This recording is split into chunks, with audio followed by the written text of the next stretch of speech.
Hello, everybody. I'm Stacy Gustafson, and this is Citizen Assembly Indigenize. This is our premiere episode, and we're just going to get started and talk and see what happens. I'm going to begin by sharing my screen.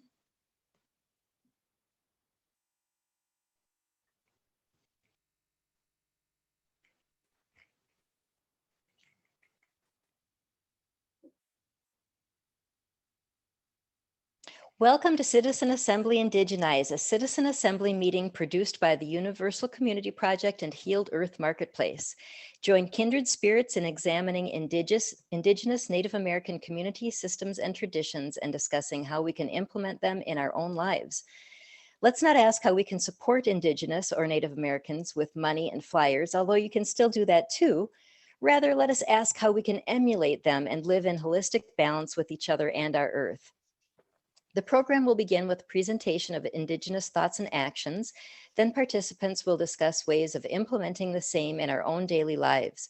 Participants can return and share experiences, what worked, what didn't, and our program will often center around Sherri Mitchell's sacred instructions and also the Iroquois Nations Treaty.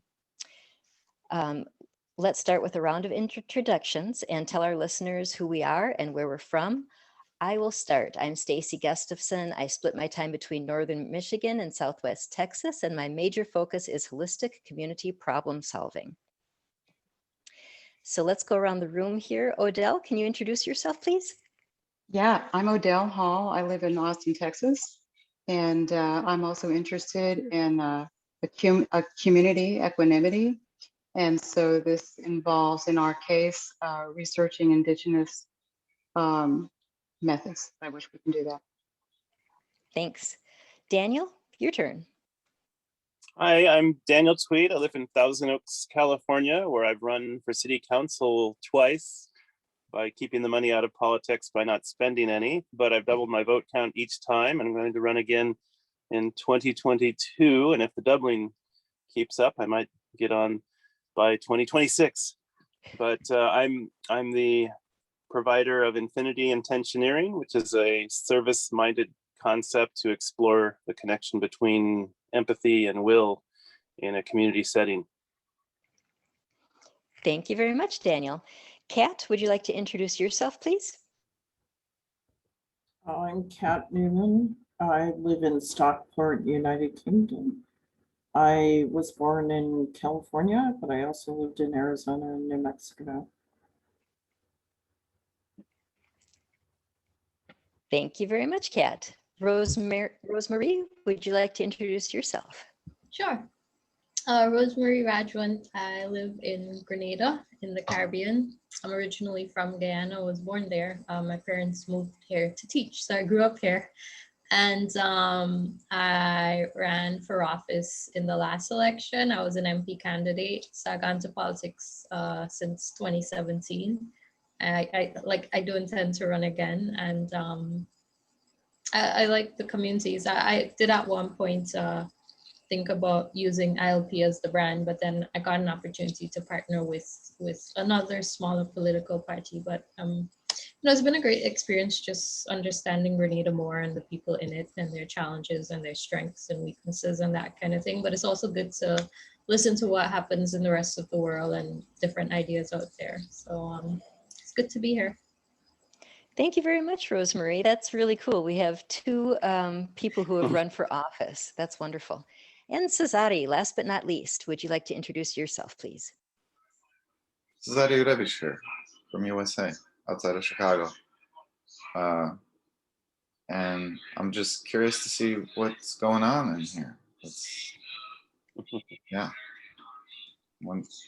just seems like a bold undertaking. So, and I like bold undertakings. So let's have fun. Very good. Thank you, Cesare, for coming. Really appreciate it. So we are just, rather than start out with some Indigenous pieces, I would like to go around and just ask everybody, when you heard about this meeting, I would like to ask you what you thought it would be, why you're here, if there's something you've experienced of Indigenous learning, and why you thought you might want to emulate that.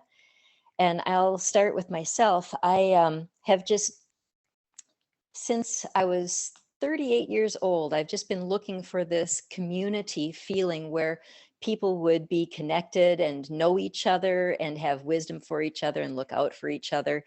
And I went to Arizona. I thought, I'm going to find Native Americans there who have this community, and maybe I could somehow capture part of that. And when I went to Arizona, I found that their communities were very fractured and didn't really have that community anymore that I was looking for. So it's been a decades-long search. I am trying to recreate it or find it in any way I can.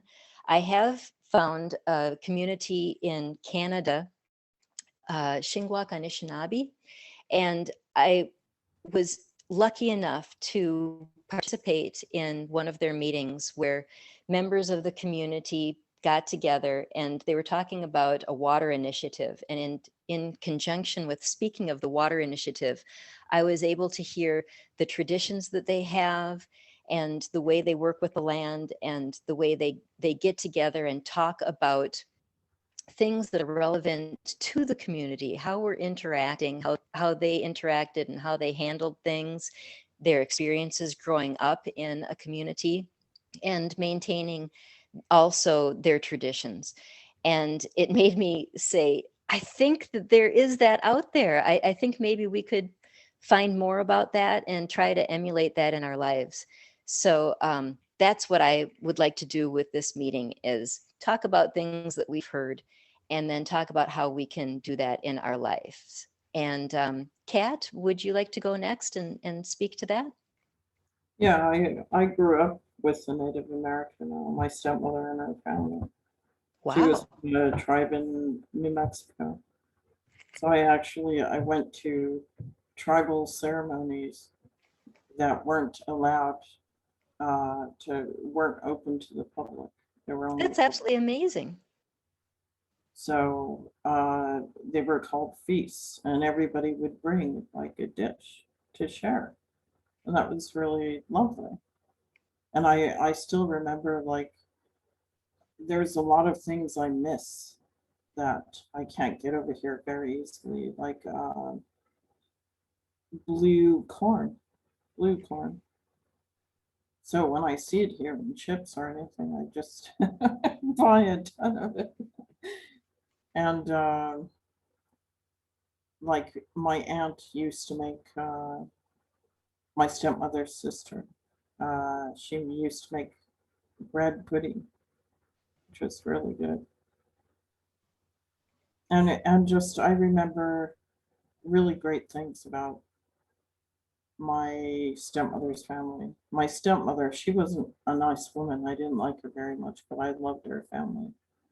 She was put into one of these uh, schools for Indigenous children during the, I think, 30s or 40s or something, or the 40s or 50s. And they weren't very nice. They were often run by like religious people, and I think the nuns and other people didn't treat the Indigenous people very well. I mean, there's differences between the communities, like on the East Coast. A lot of the Native Americans are fairly well off because they run casinos on the Native American land. So they sort of equalize the money throughout the tribe. But in Arizona and New Mexico, the tribes are much poorer. And it's like the government just totally ignores what's happening there. It's like it doesn't exist because it's considered Native American land, almost like a different country. But at the same time, it's so sad because the white settlers, seem to just bulldoze over everything. So they pollute the waters on Native American land. They try to infringe like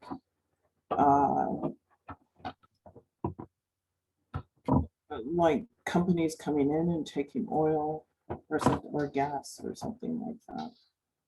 They don't even ask the Native Americans. They didn't even give them money for it, the tribe money or anything. I mean, it's pretty bad. I mean, the government made treaties with the Native American that this is their land. But it seems there seems to be a clause that they could just bulldoze over, you know, that agreement and just do anything they want. As far as, I mean, Trump took advantage of this. He was starting to have a lot of agreements with different companies on Native American. I'm sorry, Kat, if I could interrupt you, I just want to go around and see people's understandings of the meeting and Indigenous, and then come back to our own experiences again and how we might emulate that. So I'm really, really excited to ask you about your personal experiences and what you liked about those. We'll come back to you. And next, Odell, would you like to go and tell us about why you're here at the meeting and your experiences with Indigenous teachings? Well, yeah, I started out in a different path and then found myself learning about Indigenous when I began to explore my own spirituality. And the reason that I ended up there was by virtue of the fact that it was their spirituality is so authentic, and it's authentic because it's probably more like 100,000 years old, 200,000 years old. They just found some tools that were being used 500,000 years ago. So there's no doubt in my mind that, you know, it's, there's a sovereignty there. In addition, when I look at the different core values, communal versus individual, elders versus youth, cooperation versus competition, patience versus aggression, listen versus speaking, harmony versus conquest, humility versus arrogance, sharing versus saving, inclusive versus exclusive, wholeness versus fragmentation, and collaborating versus winning. There's a whole, I just was reading from that book of sacred instructions written by a native for many target audiences, I'm sure, any learner. But it's not exclusive to natives. In fact, it's quite informative to capitalistic America, the settlers, colonizers, whoever we want to call ourselves. And it really has given me pause at every level of my thought process to reevaluate that.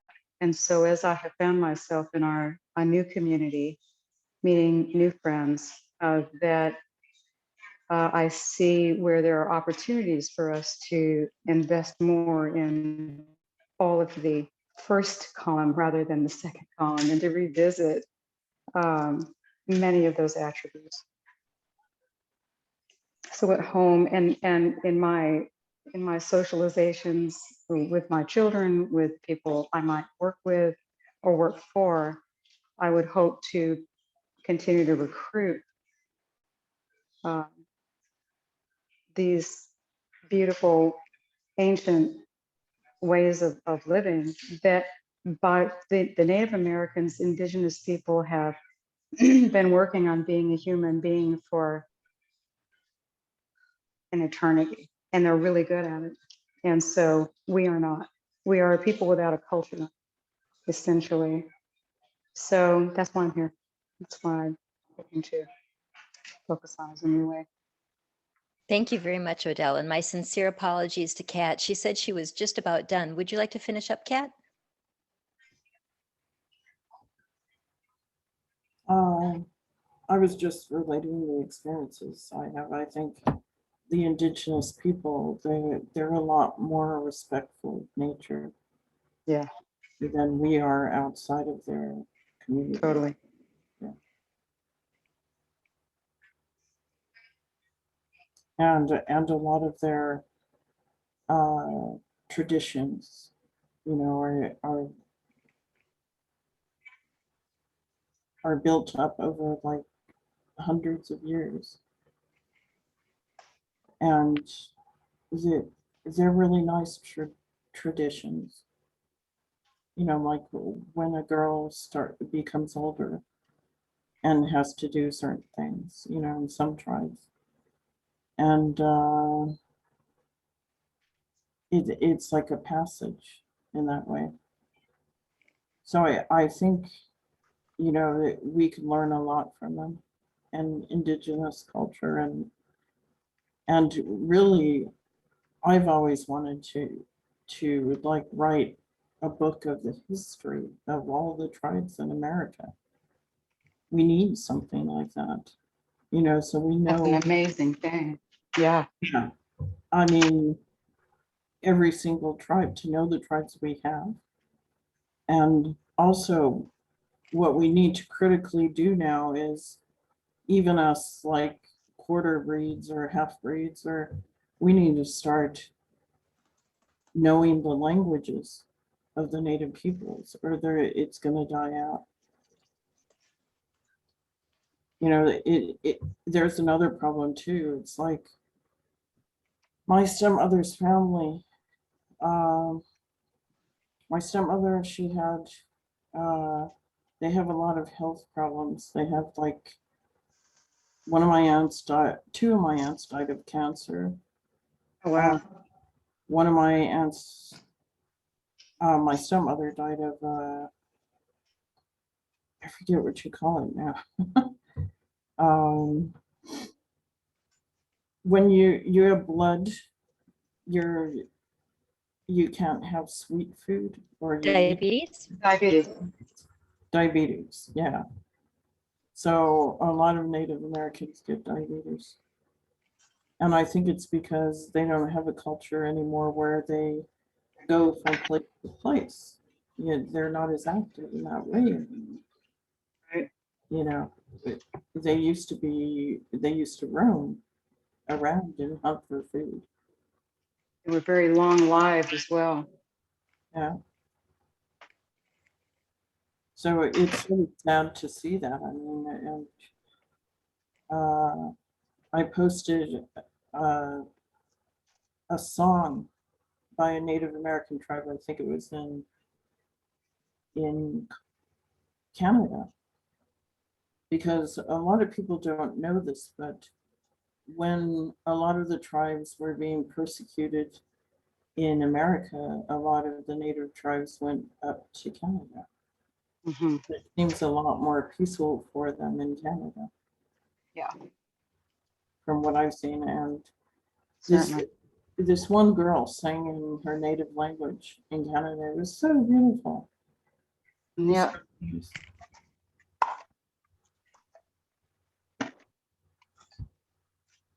Okay. Are you done, Kat? Okay. Rosemary, would you like to go next? Sure. When I heard indigenize, I assumed it would be like talking about ways to incorporate aspects of indigenous culture and beliefs into modern society. Just sort of taking a few steps back to when there were more indigenous people around, because they were like the first people in most countries, and then colonizers came and the population dropped. At least that's the history of the Caribbean. So it sounded like a way to adopt principles from them in our own life to make it better. My own experience, I mean, there are indigenous people in Guyana. They're called Amerindians. So I had a bit of experience with them. Very little though. But more recently, a couple of years ago, when I was doing environmental work, it was highlighted that the indigenous people, they live at one with nature, and they know the secrets to restoring the earth, because they live very sustainably. Like they don't have that footprint. So I was very interested in that, and the fact that they're like the greenest people on earth. You know, like us who consider ourselves more civilized, you know, we're really destroying the planet and killing ourselves. So I mean, how civilized is that thought? Yeah. Exactly. Beautiful. Thank you very much, Rosemary. Daniel? You're muted. Oh, there we go. Yeah.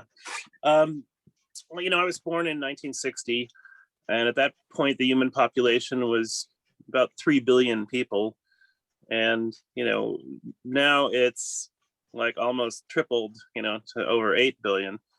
And, I was a curious youth, youngest of 3. So I did my share of 60s culture experimentation.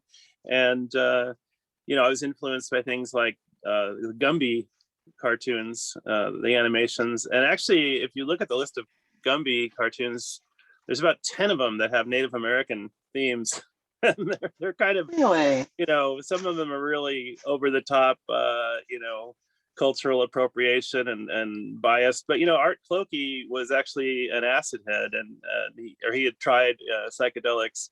So I think he was trying to put in a share of, little secret messages in there, like Pokey takes something from the Indians and he's like changing colors and there's weird sound effects playing. So I think that's like, a little reference to some of the entheogens that native indigenous peoples sometimes incorporate. And I call them entheogens because entheo means inner God. They evoke the inner God feeling. And I think the premier philosopher on this is Terence McKenna, who talks about how, sometime 10,000 years ago, with the invention of agriculture, we fell out of partnership with nature, where we were hunter-gathering and we were partnership culture. And then for the past 10,000 years, humans have predominantly had dominator cultures, which I think Odell really expressed the values, the difference in the values. And of course, we need to not exceed the carrying capacity. Right now, we're using up 3 Earths worth of resources. So Yeah. obviously that's not going to last, or it's not going to No. end well if we don't do something. So, and I did go to 2 rainbow gatherings, which is kind of the annual gathering of the tribes that happens every year around the 4th of July in the National Forest. I went to the one in Michigan, 1983 Upper Peninsula, and then also the 1984 one, which was up in the northeast corner of California. And that's kind of like Burning Man, only out in nature. Yeah. And it's they also practice like no money, and it's very it's kind of an attempt to recreate that partnership culture. And so yeah, I'm into, this is a water planet. I think we need to identify with our watersheds. I'm in the Cayugas Creek watershed. We need to find out what the indigenous people that lived where we're living now. Chumash is one tribe, and I can't pronounce the other one, but there's an app called Native Land that will tell you who the indigenous people that lived on your land. So I would That's challenge right. everyone watching to find out their watershed name and find out their indigenous tribal ancestor, well, not necessarily ancestors, but their patrons. I mean, we need to honor the fact that we're on their land and that we're not following their ways. So that's my little summary of my relation to indigenous ideas for now. Thanks. Wonderful. That was great. Thank you, Daniel. Lots of good stuff there. And Sazadi, again, last but not least, would you like to share? My favorite thing about Native American culture is canoeing. I love canoeing. And you can, it makes you more connected to the land. And because you can put the canoe in the water, travel somewhere, take it out of the water, carry it a little bit, then put it in the next waterway. It's amazing. It's much more slow paced, but yeah, it's much more connected to the land. And I think that's the part I like about Native American culture. I really like the concept of the 7 generations doing, something that will still be beneficial to the 7th generation or something like that. So I guess I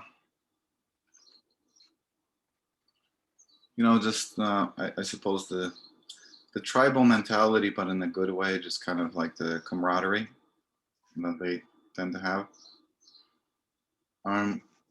Not to say that those things can be copied from them directly. I think those things have evolved for a reason. So it's being able to figure out what those reasons were, what the incentives for that coming about, what were those incentives, and then replicating those incentives. You can't copy the culture exactly, but you can copy the environment that might be conducive to that culture. So that's how I look at it. I yield. Wow, great stuff, great group. I guess I'd like to move into how each of us would actually begin implementing something that we believe at this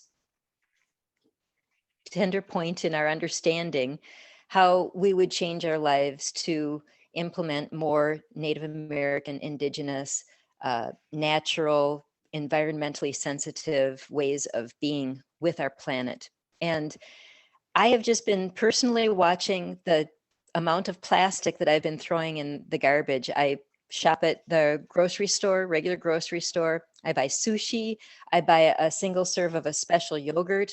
And the yogurt has three or four different plastic pieces to it. The sushi has a very large tray for just a little roll. And I wish that I could influence other people to use non-plastic. There are clear compostable things that can take the place of plastic, and they're not that ridiculously more expensive. So somewhere down the road, I would like to go to grocery stores and see if there isn't some way I can convince them to use different kinds of compostable plastic type products. And personally in my life, I found some compostable products made out of sugarcane and paper that I've purchased. So I'm not going to be using the non-compostable things. I think that I'm still going to throw it in the garbage, but it's not going to sit there forever. I think that is one thing that I can do now that could make a difference. And I yield. Anybody want to jump in next? I raise worms and they're lots of fun. You can take your compost and these red worms will eat it, and they double their population every 30 days. And it's actually a profitable thing. If you try to market them, they sell for like 5 or 10 cents each. It's kind of like raising a steer in a trough in your backyard, and they don't exceed their range. Like if you run out of food, they'll stop making baby worms. So they inherently know not to exceed the carrying capacity of their environment. So we could learn from the little red wigglers. So do you sell them for, is it a small business for you? I have at one time, and then I was a bad worm daddy and I forgot to like maintain them. So I'm trying to revive them. I'm getting back into that. But there's a famous feature film called The Biggest Little Farm, and they're just down the road from me, Apricot Lane's farm. Yeah. And part of their setup is they've got this humongous elevated worm trough, and they fertilize their entire farm with the worm tea. They make their own fertilizer that way. And it's, we really need to reintroduce bacteria diversity into the soil if we're gonna, address the food crisis that's going on. So a couple thoughts that are maybe tangential Native American and Indigenous. I think that's wonderful. That's key. And so now I've looked into composting, tried a little bit, and it's really stinky. So you're in California, you're in a small area. Have you found the composting to be a problem with, it's just kind of nasty? Well, no, the worms solve that because they break it down, 3 times faster than it would on its own. And yeah, if your compost is stinky, you probably don't have enough green-brown ratio, you're not turning it often enough, or you're not keeping it the right moisture level. I mean, it is kind of a little bit of an art, but it can be mastered. But yeah, there's all kinds of information. Greengregs.com is a great resource. He's my friend in Alabama that works at NASA, and he's a big time worm farmer. He ships all over the country. I think they're about $37 a pound. He's got a great new website up, greengregs.com. plug. That's He's a good great. guy. Thank you. Anybody want to jump in next? I will. Okay, you go first. Okay, I'll make it quick. I think of a lot of things at the same time. So to break it down, I've kind of looked at a number of areas to focus on. One is, of course, water sovereignty, which is how I use water and how we store water and how I grow my little garden outdoors, trying to make it so I can sustain myself on the garden. That would be fun if I could manage to do that. I have a wee bit of land. I think I might be able to squeeze that out, but I look at that. So I also look at food sovereignty. Where am I buying my food? I try to buy locally through farmers markets and sustain the communities that are directly around me. And then energy sovereignty, of course, the grid in Texas was ridiculous this winter. So I've looked at ways of making solar generation, and I've switched out all of my cord utensils for cordless utensils, things that are rechargeable or a battery run when necessary. But I like the LED because those little bulbs last for so long. And then educational sovereignty, and that has to do with my grandchildren. So I think that teaching the history of the colonizers to my grandchildren, it's not being taught in the schools. There's so many things I've learned I had no clue about. With the African Americans and with Native Americans, the stories about Native Americans are so tragic that it's almost impossible to read. And yet the stories are public record. So it's not imagined. You can't hide the body count. And all of these things actually happen. But with my grandchildren, rather, I've sought to find in ways, because the oldest will be 15 and then the youngest will be 7 this year. And so they're still at an age where, they do listen to grandma from time to time. And so I can influence, especially my youngest grandson, with the stories that the natives use, that there are probably millions of them. But of the ones that I find, they taught with stories. They would use the personalities of animals, and they would teach a variety of ethics that way, using their personalities, as well as knitting that into their overall beliefs in the 4 directions and such. But so I found a resource for the stories, and they are delightful. And every time I have a story to tell, it makes the youngest one want to make pictures, and it's so lovely. So I'm trying to roll that into my time with them as well. And that's pretty much it. That's beautiful. So you've actually been doing this and thinking about it for a long time. Yeah. You find that you immediately do. And I'll tell you what, there was a watershed moment for me when I was in ancestry.com looking up my family, because I finally had access to some records. And I was expecting to find slavery, which was going to make me very upset. And my folk didn't have enough money to have slaves, fortunately. However, all of them received grants of land from the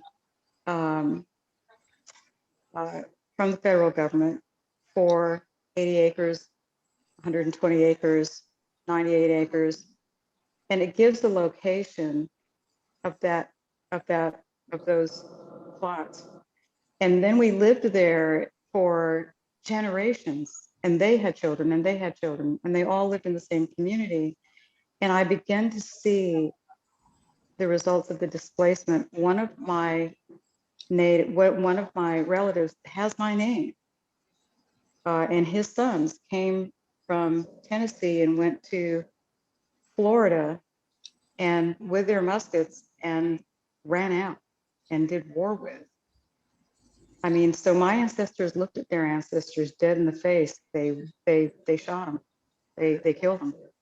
And I didn't expect to find that. It kind of undid me. And I think that's really where I began to realize that, you know, I'm here now and I can do all I can. So Thank you very much. That's it. Rosemary, you're next. Oh, I was gonna say, right. I'm trying to downsize, just have less possessions, reduce the clutter, because, you know, we tend to just accumulate so much. Like I don't know, it seems to be easier to just go buy something new rather than fix something old. And I try to reduce how much trash I generate too. And like Stacy, I'm also trying to reduce my plastic consumption. So I hardly ever buy drinks. Like I'd always go with a bottle of water or some other beverage. But it's also a way to not generate that single-use plastic bottle trash. And I try to make my own food because like you don't use packaging. So like you put it in a dish, you bring the dish home, you wash it, you use the dish the next day. So I try to cook more rather than buy food in some packaging. In Grenada, they put a ban on styrofoam. So yeah, they did switch. Like I think now it's completely phased out, possibly. So they're using paper cups and other packaging, like food boxes made from the same compostable material. So Grenada as a country did that. And they also tried to phase out large shopping bags, which is ridiculous because the large ones, well, they made the rule ones with handles, and the handle itself is no more polluting than the rest of the bags. So like you have some larger bags without handles, but the law said that it was bags with handles. But at least it helped to reduce it a bit. So like most stores now, if you don't bring your own bag, they offer, it's not really fabric, but it's a similar type of material. It's definitely more durable than plastic, and it probably they just sell it for like, it's very affordable. So they've been successful in that, but I did think it was a little weird because we still have all this plastic from food packaging, imported food. So we still have a long way to go, but at least we did that. But personally, yeah, I have been trying to reduce my own like plastic consumption too. So I've had some success. I still would like to do more. So hopefully as time goes by, I could progress to be a zero trash generator, kind of. Thanks. Thank you. Wow, you guys are already on this much more than I am. That's great. Kat or Sazadi, you guys want to join?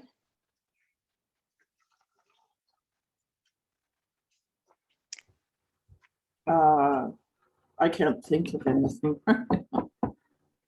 Well, you had said that there were a lot of things that you missed from what you had learned from your Indigenous relatives. And so I was wondering if you could share with us what kind of things they did that were different that we could maybe do. Well, there was just more of a community. Like, if you needed some like emotional support or just like a really kind thing that one of my aunts did. She my stepmother and I didn't get along, and my stepmother and my father had their own kid together. So I was sort of like ignored at the time. So my aunt went out of her way to do things for me, you know, which was really nice. So there's like that type of community, which I think is a bit different than like the outside world. Totally. I totally agree. It's almost foreign. You know, it's so sad, but it's almost foreign. That's what struck me about that meeting that Odell and I were in. I just cried when I heard about the way they were talking about, they regularly, what they do is get together and talk about ethics in stories and how people should be and behave together. Correct. I wanted to say one more thing. Oh, I'm not muted. Yeah, I wanted to say one more thing that I forgot, but I just remembered. On the subject of tragedies and genocides, a couple of years ago, I was taking Spanish classes at the Venezuelan Institute. They offered free Spanish classes in Grenada. And they also exposed us to a lot of Venezuelan culture and political ideologies and that kind of thing. And I remember they always had activities. So whenever they had public holidays in Venezuela for different reasons, they celebrated them here as well at the embassy. So there was this one, instead of celebrating Columbus Day, I think it's sometime in October, Venezuela over the years under Chavez, they switched the name to the Day of Indigenous Resistance. So they celebrated from that angle instead because, yeah. And I remember they told us the indigenous people's name for America, which I don't remember. But yeah, instead of celebrating Columbus Day, they call it the Day of Indigenous Resistance, and they celebrate the life of the indigenous people and their character and that kind of thing, and they celebrate it from the angle of the indigenous people trying to, even if not succeeding in fighting off the colonizers. So they don't celebrate Columbus as a discoverer. They celebrate it the other way, and they were very keen on making us understand that that's really the history of the land. So it was an interesting eye opener, and it was interesting that Venezuela as a country, they took that on. I remember that. Yeah. Thank you. Daniel, did you have something you wanted to add? Oh, I just piped up in the chat. Turtle Island is often the name for North America. And some people say, well, the people in North America are actually Asian. They came over on the land bridge, 10,000 years ago. So, I mean, that's kind of, technically everyone is indigenous to somewhere, and everyone has displaced someone. So you have to consider that too. Kat, is your hand up?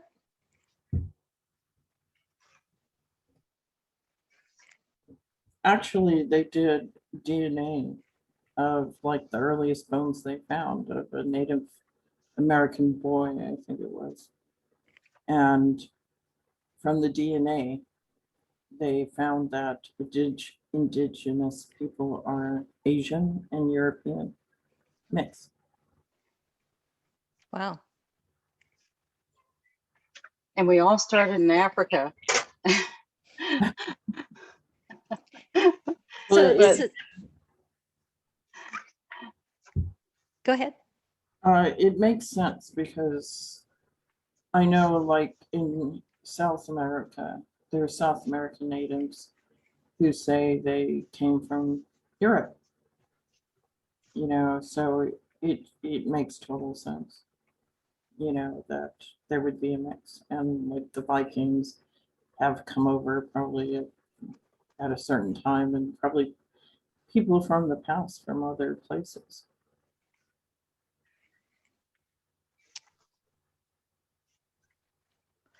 I would like to ask Cesari if there is anything that he is interested in doing that would be less environmentally burdensome, more indigenous. Well, I cook at home, which reduces the costs. I don't waste food. Maybe I actually waste food by eating too much, because that turns me into a glutton. So maybe I should do less of that. I think eating meals with other people, I think it's important. I think it's important to not eat alone. I am eating alone right now. Well, I'm here at this meeting. Really, meals should be more communal in general. I think that's a big thing. One thing that was, I forgot who was talking, I think it might have been Kat. I guess one of the reasons, because it seems like some people here have like this burning desire to be a part of some kind of community with a purpose or something. or some kind of meaning. I noticed I found that in the vegan community. Actually, it's a very interesting type of community because it really has a purpose. It has a meaning. It's still evolving, but a lot of people coming together for meals, to go into different restaurants together. Of course, it depends where you are. It depends how well that organized that is. It requires some community leaders. But it's also a much more conscious way of living, and you meet people and you make connections. And it also, I think, strikes a balance. I mean, some people say that veganism is a cult. I mean, that's just nonsense. But I can see, but it does have the benefits of a cult. It's not, obviously it's not a cult, and I think that's why people try to they're kind of intimidated by it, because they see they see the actual community of it, and they're, I think, kind of intimidated by it because it's there. It's really there. Not always. There are some asshole vegans that you just never want to see again, and they're not really good team players. But overall, there's quite a lot of vegan festivals, and I mean, this reminds me of like I went to like a Native American powwow over here that we have. I mean, it's kind of like a vegan festival in a way. Just it's about veganism instead of being Native American. My point is that a lot of that consciousness is there. So these communities don't necessarily have to be based on Native American history, culture, ancestry, in order to have that same kind of legitimacy and same kind of foundation. So you can find that in other things. The vegan community is great for that. Obviously, the purpose of it is veganism. That depends on how suitable that is to some people. But so that's also making, I mean, I'm just try to be more conscious. So like I said, I cook at home, but then when I go out to eat, it's really nice to go out in these, as a group in a restaurant or something. But I cook at home, and that gives me more control. It also means I'm wasting less money. And frankly, I just cook better now than like all the restaurants I used to love. I just got tired of them. I just like my own cooking so much better. But so, you can control for packaging. And then if the things that they're selling, if like there are some things like tomatoes, I don't buy them in a package. I just don't do it. They sell them at some stores. If they don't have them, oh well, I go without tomatoes. It's like, you can go without, just kind of how people used to live according to the seasons. Guess what? You didn't have tomatoes for 9 months or 10 months out of the year. So deal with it. Find something else, pickle something or whatever. Or freeze some tomatoes. I mean, they're not great for fresh, but then you can put them in soups or something if you freeze them. But yeah, so you can buy stuff without packaging. And then, in general, there's nothing more, I think, native than being conscious of the land and taking care of the land on which you're living. And veganism does have a much smaller environmental footprint. We're destroying all this land because to feed all the animals that are raised for slaughter. So by switching to a vegan diet, you're having a much smaller environmental footprint. So I think there's really hardly anything more native than that. So go vegan. Thank you. I just have a comment. You said being part of a community with a purpose, and that reminds me of another event, Native American event that I was able to watch. One of the people described how his grandson was born, and they wait to find out what the child's name is going to be, and they dream on this, and they got the grandparents involved, what is the name, and what is their purpose. And I just thought, what a different experience of being a human being. If you're born, and as you're grown up, they tell you this is your name and this is your purpose in life. And not that you'd have to have that, but I think it would be a very special event that was different from what I experienced, to have somebody really think about who I am and who I might be in the world and the place that I have in the community. So Kat, your hand is up. Do you have, is that from before, or do you have something? I just want to go around one more time and then. From before. Okay, then if we have any more comments, we can do that, and then I'll go into closing remarks. Does anybody have any more comments? Daniel? Yeah, I think a really important feature of a lot of Indigenous communities is the rite of passage, you know, from childhood to adulthood, where you go on, you know, something like a vision quest, and you get like a cosmic mission from the Great Spirit. You know, sometimes it involves, you know, going out into nature for 3 days and fasting. And but, you know, that's something that our society is distinctly, you know, lacking. Is what's the rite of passage in America? Like, you know, I don't know, learning to drive, you know, making out in the heat, you know. It's brownies to Girl Scouts, I remember. Yeah. We got these kind of like very, very Disneyfied rites of passage. So if we could get back to some authentic adulthood passage initiatory rites, that'd be kind of cool. Suzati?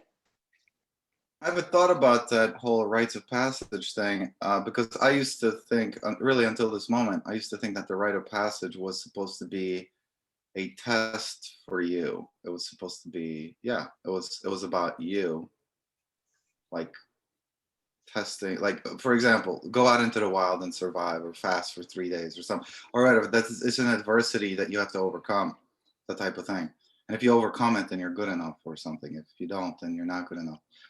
I just think it was like a test, but I don't think it's that at all. I think it's actually community ostracizing someone temporarily to show them the value of the community. I think it's really about that. I mean, if you can survive on your own, good for you, but still, you're probably not going to be doing that well, or you're not going to want to do it for too long. Yeah. So, you know, I'm thinking about, in a sense, we do have rites of passage. Yeah, I mean, because yeah, that's what we call it, right? Rite of passage, like passing a driving test, or you live to be 18, now you can vote. I think it actually be completing the education, whatever is the mandatory education.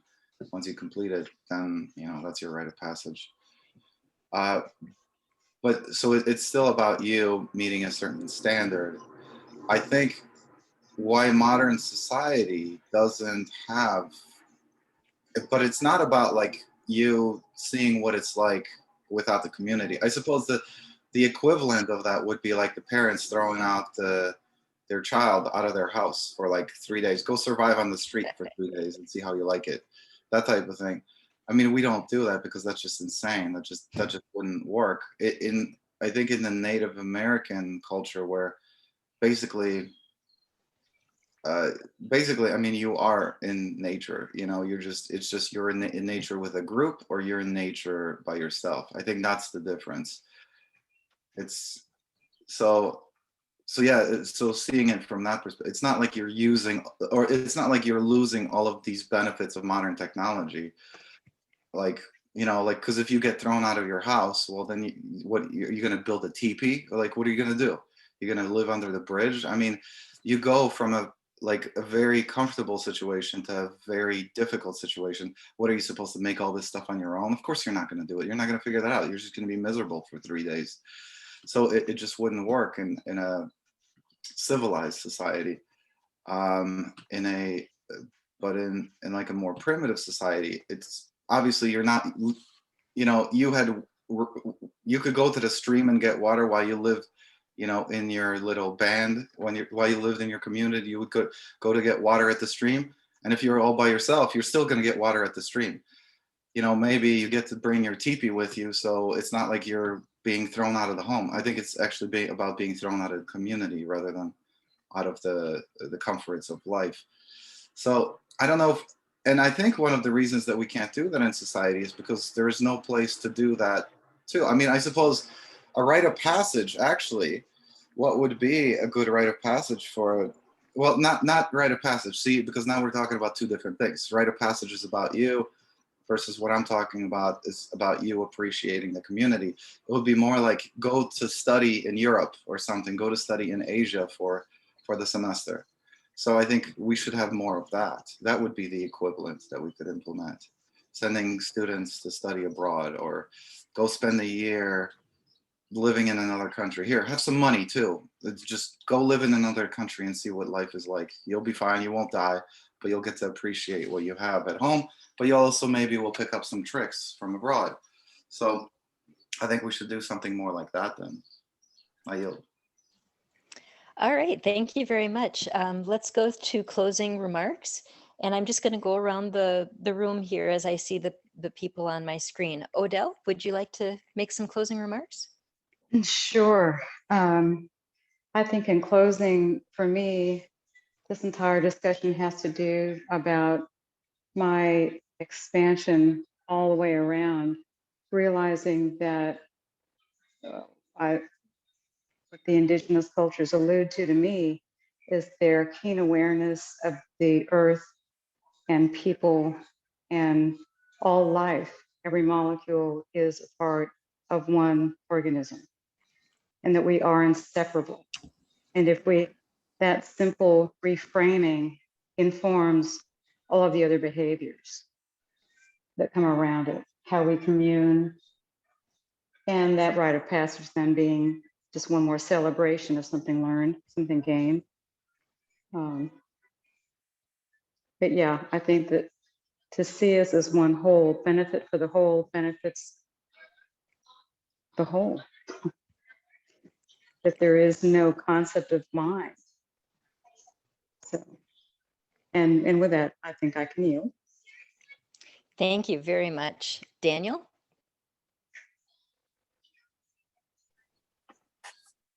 Yeah, I'm glad we got into this discussion about initiatory rites into a community, because I think there are individual rites of passage, and then there are community rites of passage where you change the way the community sees you. You're now a fully vested member, of a kind of community.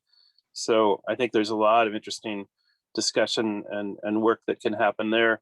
And I'll just kind of close up by talking about a really interesting community that I'm getting involved with that I think has amazing potential to become a revolutionary force in the world. And that's the Pizza DAO, the Pizza Decentralized Autonomous Organization, which has coalesced around the May 22nd anniversary when this guy named Laszlo made the first Bitcoin transaction for 2 pizzas, which would have come out to like $500 million worth of pizza at today's exchange rates. But there's an amazing group. They're funding this thing with art, NFT art, non-fungible tokens. And basically it's going to be a worldwide pizza party every May 22nd with the ultimate goal of pizza being free and better forever for everyone. So it's kind of like making pizza and better pizza a human right. And I think it could be a global force for world pizza peace, the great law of pizza. So I'm going to be, if you want to check that out, that's rarepizzas.com is the best portal. They have a Discord that's very vibrant, and the Pizza Mafia, lots of fun. And they have $500 grants for anyone who wants to order pizza from their local pizza shop for May 22nd, and the shop gets to keep 25%. So it's a pretty much easy sell. Call your pizza shop and say, hey, I'd like to order some $400 worth of pizza, and you can keep $100 tip for May 22nd. so kind of plunges into the perma trail and be the pizza trail part of it. So anyway, thanks for letting me plug Bitcoin Pizza Day, May 22nd. And I think it has an indigenous component too, somehow. Thank you very much, Daniel. Kat, you're next. Yeah, I think it was a nice talk on, the indigenous topic. And I think we have a lot to learn from them. And we should really do our best to try to save the history somewhere of each tribe and their languages. And maybe I like the fact that I voted for Biden, and he did a really incredible thing. He's appointed Native Americans to different positions in the government. And I think that should have been done a long time ago. It should have been like de facto from the beginning, really.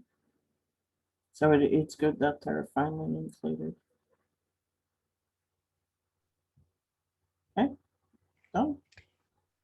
Very, very nice. And I so appreciate you coming and sharing with us that you experienced Indigenous people in your family, and it was the support and the one-to-one contact that was part of what you got out of it. I think that's very supportive of what we're talking here. So thank you very much. Rosemary, you're next. Hi. I'd like to say I think it's really good to take that step back to see what existed before, because I feel like a lot of the changes in society came about because of technology. So like, for instance, the Indigenous people, they spend more time with other people because they don't have all these gadgets. I mean, we are connecting, but it's not in person, and it makes a difference. And also they're more reliant on animals because they don't have vehicles for transportation. So society with these discoveries, you know, a lot of lifestyle changes came about. So it's good for us to sort of take steps backwards to the way things were before and realize that, you know, it was actually quite functional. We like to think that we're better off now, but then I think we're more stressed and our lifespans are shorter, and our environment is more polluted and we're less healthy, and so we're less happy. But I think there's this lie out there that we're better off than people who lived more simply. Like, they didn't have fancy wardrobes of clothes and they probably wore plants or whatever, and somehow we're better off because we get to wear synthetic fabrics and lots of it. So I think it's really good to explore and realize that, you know, they were just fine. They were probably happier and healthier, and it's good to see that, you know, we can survive without everything we've become so dependent on, that people were alive before and they lived quite successfully. So it's always good to study how things were before and talk about it. Thanks. Great points. Thank you very much. Thank you for being here. Sasadi.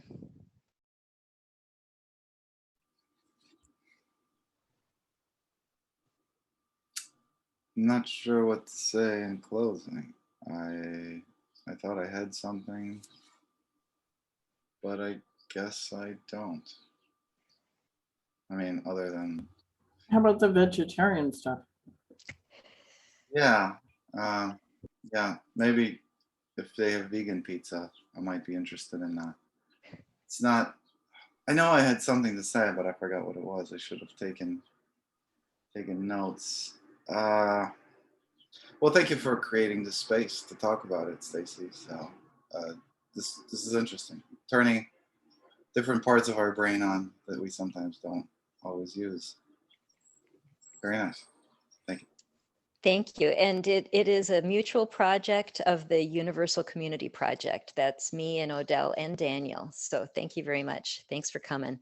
And my closing remarks are, this was wonderful. I learned a lot. I didn't know about each of you. That was wonderful. And I hope that coming up soon, we will actually have an Indigenous person joining so that we can bounce our ideas off of them. And next time we will start with a little bit of Indigenous lore or text to start us out, and then we can talk about that.